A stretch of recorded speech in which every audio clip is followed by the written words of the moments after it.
Hello, नमस्ते, प्रणाम, हर हर महादेव। हम आप सबके भाई बानी दीपक दीपांशु। तो आप लोग के स्वागत बटे हमारे यूट्यूब चैनल में दीपक दीपांशु राइटर ऑफिशियल में। तो आप लोग कैसन बानी? हमारा आशा न पूर्ण विश्वास बा कि आप लोग ठीक हो, एकदम आप लोग और ठीक रही, मस्त रही, स्वस्थ रही। आप लोग खूब मेहनत करी और आगे बढ़ी। और वो सबके साथे और वो सबके भाई खड़ा बाटे, जैसे भी वो सबके सपोर्ट करब है लाइन में। गीत संगीत से जितना भी जुड़ल चीज़ हुई वो सब में हम लोग सबके सपोर्ट करे खातिर 24 घंटा खड़ा बानी। तो चलिए आज हम लोग सब खातिर लेकर के आइल बनी बहुत ही शानदार एकदम देवी गीत और एकदम दर्दनाक हिट मैटर बटे एकदम नवरात्रि सॉन्ग 2024। तर्ज बटे बालू के सारा कमाई ए माई। कुछ अलग ही अंदाज में रोज सब खातिर गाना लिखल बटे। फिर से रोज सबको बता दिल चाहता नहीं कि बालू के सारा कमाई ए माई तर्ज बा ये गाना के। तो हमारा आशा न पूर्ण विश्वास वगैरह वो सब की गाना एकदम 100% बेहद पसंद आई।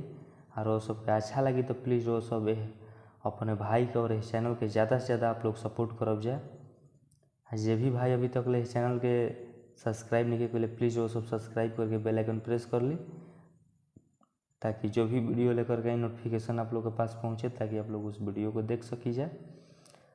जे भी भाई का अच्छा लगी तो प्लीज़ वो सब अपन एक एक कमेंट एक एक लाइक करके अपने भाई के खूब सारा प्यार आशीर्वाद देहब जाए। जे भी भाई के हमसे पर्सनली सॉन्ग लेवे को कि भाई कॉल व्हाट्सएप के जरिए संपर्क कर सकताने।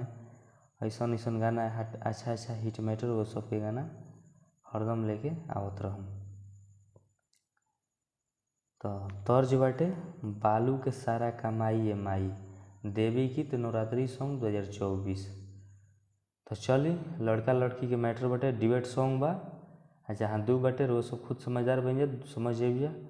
देर ना कर दो वो सब के हमें मुखड़ा सुनाओ तनी गा के डमी कर तनी लड़का के बोलबा कि फिर कबो दर्शन ना होई मई हर के आ पुलिस प्रशासन माई ले जाई पकड़ के। फिर कबो दर्शन ना होई मई हर के आ पुलिस प्रशासन माई ले जाई पकड़ के। तो लड़की कहती है कि जनुआ के हमारा रउए बचाई, थाना में नाम पूरा चर्चित बा। आ बालू के सारा कमाई ए माई शरण में रउए समर्पित बा। आ बालू के सारा कमाई ए माई चरण में रउए समर्पित बा।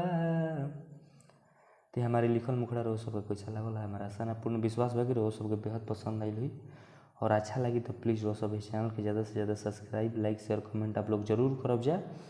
आ जे भी भाई अभी तक इस चैनल के सब्सक्राइब नहीं किए प्लीज़ वो सब सब्सक्राइब करके बेल आइकन प्रेस कर लीजिए, हमसे जुड़ी जाए, ताकि जो भी हम वीडियो लेकर गए वो सबके पास पहुँचे, वो सब तक वीडियो के देख सकी जाए।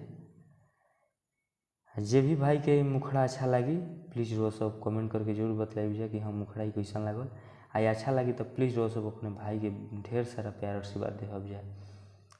चलिए जे भी भाई के सॉन्ग पर्सनल लेवे को भाई कॉल व्हाट्सएप के जरिए संपर्क कर ली हैं। जे भी भाई के पर्सनली सॉन्ग लेवे को कि दूसरा सॉन्ग भी तो भाई कॉल व्हाट्सएप के जरिए संपर्क कर सकता है। ऐसा अच्छा मैटर एकदम हिट सॉन्ग अच्छा शब्द डाल कर वो सबके गाना देवल जी। तो चलिए बालू के सारा कमाई ए माई तर्ज हटे यह गाना के। जे भी भाई के फुल सॉन्ग चाहिए भाई कॉल व्हाट्सएप के जरिए संपर्क कर सकता है।